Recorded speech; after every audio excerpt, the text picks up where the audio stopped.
आपस में लड़ाई झगड़ा करने से क्या नुकसान होता है?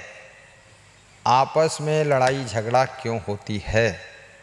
परस्पर का प्रेम क्यों नष्ट हो जाता है?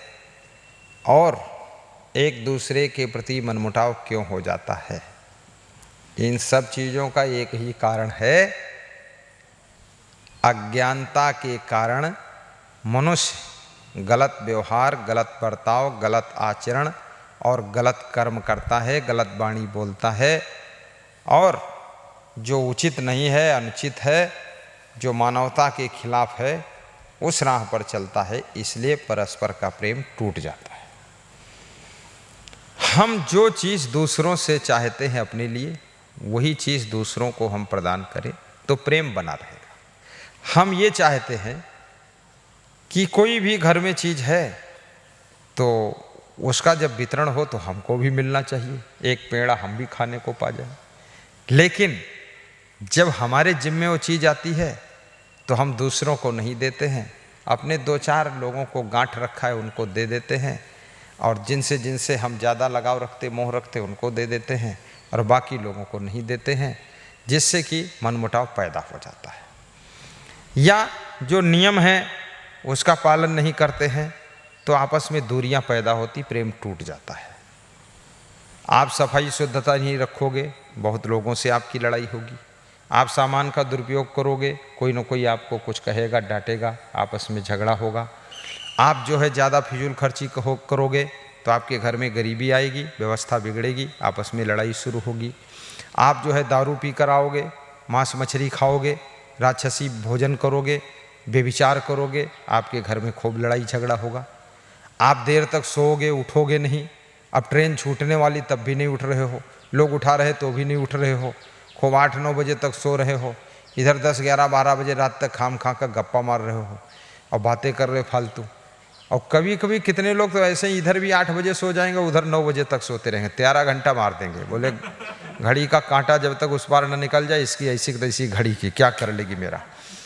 अब ऐसे लोगों के साथ तालमेल बिगड़ता है। अब तुम पड़े सो रहे हो, दूसरे लोग झाड़ू लगा रहे हैं, कोई बर्तन मांज रहा है, कोई सब्जी काट रहा है, और कोई जो है गाय भैंस को चारा दे रहा है, कोई खेत में जा कर के सब्जी तोड़ कर ला रहा है, कोई चारा काट कर खेत से ला रहा है, और कोई जो है मार्केट से जाकर सामान ला रहा है। चीनी कम है, तुम सो रहे हो। तुम क्यों सो रहे हो? जब भोजन बन जाएगा, नाश्ता बन जाएगा, तब तुम उठ जाओगे, बिना लेटरिन जाए हुए नाश्ता कर लोगे और फिर टट्टी कर दोगे और फिर आलसी बनकर बैठे रहोगे। तुम्हारा कोई नौकर है कि तुम्हारा कोई कर्जा लिया है? तुम क्यों लोग इतना पालतू कुत्ते की तरह ला ला कर खिलाएंगे? भौंकते हो, भौंकते भी नहीं हो, ऐसे चुप्पे बैठे रहते हो, धूर्धानी बने। तो ऐसे आदमी जिस घर में रहते हैं उस घर में लड़ाई झगड़ा, कलह कलेश, मनमुटाव और झंझट बहुत तैयार होता।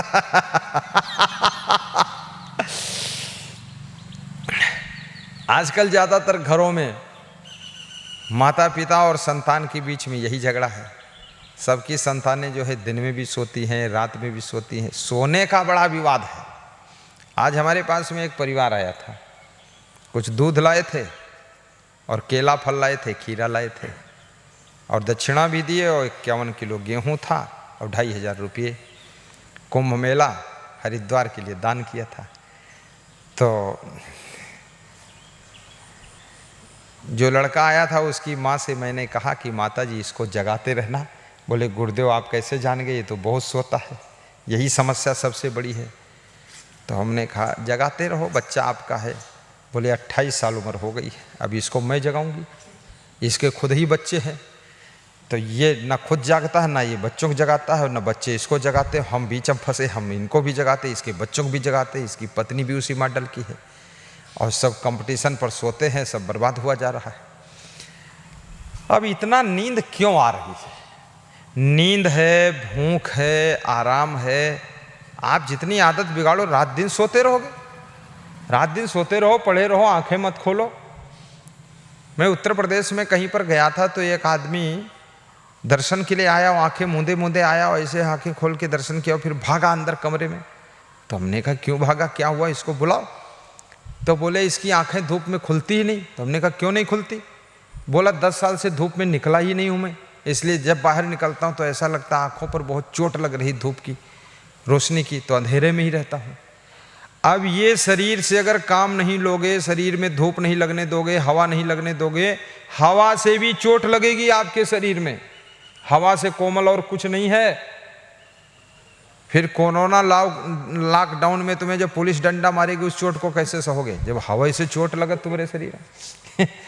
तो कम से कम शरीर को इतना मजबूत करिए, थोड़ा डंडे खाने की भी शक्ति रखिए।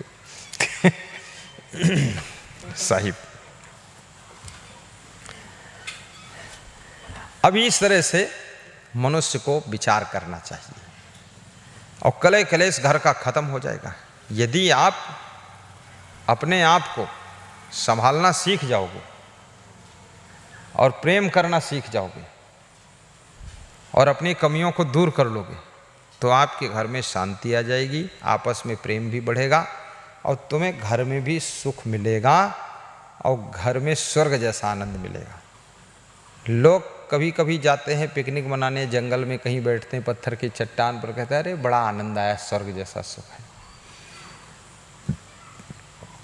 फिर 1 घंटे बाद वापस घर में आते, फिर नरक में गिर गया कर। अब स्वर्ग जैसा सुख था तो वहाँ से आए क्यों, वहीं रहते ना। अब स्वर्ग जैसा सुख क्यों था, क्योंकि वहाँ सोने का भी इंतजाम नहीं है, लेटरिन जाने का इंतजाम भी नहीं है, वहाँ कुछ और घर से बनाकर खाना ले गए, वहाँ बैठकर खाए हैं, बस बताते स्वर्ग जैसा सुख है। क्योंकि खाना तो सब जानते, बनाना कोई जानता है कि नहीं, और बनाना कोई चाहता नहीं है, और कमाना कोई नहीं चाहता, खर्च करना सब जानता है और सब चाहते हम खर्च खूब करें। जब हम कहीं जाएं पिताजी हमको 1000 रुपये दे दें, जब हम मार्केट जाएं तो हमारा पति हमको 10,000 दे दे, खूब बनारस वाली साड़ी लहंगा लटका के लाऊं। तो ये तो ये खर्च करना तो सब जानते हो, बस पर्ची लिख कर दे दिया कि 10,000 रुपये चाहिए और कमाते 10 रुपया नहीं, 10,000 चाहिए। तेरा कर्जा लिया हूं क्या मैं, क्यों दूंगा तेरे को 10,000। अब काम करना हो तो बीमार बने बैठे हो, पधरौनी जाना हो तो कहते हो सिर दर्द है, मंच पर बैठकर गाना हो तो कहते हो कमर दर्द है, और खर्च करना हो तो 10,000 की गड्डी चाहिए। मैं तो नहीं दूंगा, मैं भी नहीं दूंगा, कोई बाप भी नहीं देगा, और किसी के साथ निपटेगा ही नहीं तुम्हारा। अंधाधुंध उड़ाओगे, उल्टा पल्टा काम करोगे। इसलिए जिन जिन घरों में कलह कलेश ज़्यादा है, लड़ाई झगड़ा ज़्यादा है, उसका कारण यही है लोग गलत काम कर रहे हैं, गलत खान पान कर रहे हैं, अपने आप का विचार नहीं करते हैं। हम देखे हैं जो बाप लोग देर तक सोते हैं, वे बाप भी अपने बेटे को समझाते हैं कि बेटा तुम पढ़ते हो, विद्यार्थी हो, तुम उठ जाया करो, तुमको 7 बजे स्कूल जाना है। तो बेटा भी कहता है पिताजी मैं तो खैर बेटा हूँ इसलिए लेटा हूँ, तुम बाप हो तो आप क्यों लेटे हो। तो बाप कहता है हमको पढ़ना थोड़े है, तो पढ़ना नहीं तो क्या भैंसा बनना है, पढ़े रहना है, कुछ और भी तो करना है। आप जो दूसरों को सिखाना चाहते हो वो स्वयं करना शुरू कर दीजिए, उससे जल्दी लोग सीख जाएंगे। पंडित श्री राम शर्मा आचार्य ने बहुत अच्छा कहा है कि बड़े लोग जो छोटों को शिक्षा देते हैं, उस शिक्षा को यदि बड़े लोग अमल करें तो छोटे लोग बहुत जल्दी सीख जाएंगे। और छोटे लोग जो चाहते हैं कि हमें बड़े लोगों से ये प्राप्त हो, तो छोटे लोग कृपया अपना सुधार करें, तो बड़े लोगों से तुम्हें सब प्राप्त होना शुरू हो जाएगा। लेकिन केवल चाहना है कि हमें पापा से ये चाहिए, मम्मी से ये चाहिए, मौसी से ये चाहिए, गुरुजी से ये चाहिए, उनसे ये चाहिए, पर ये कभी सोचा आपने कि हमको उनको क्या देना चाहिए? इस पर विचार किया कभी आपने? नहीं विचार किया।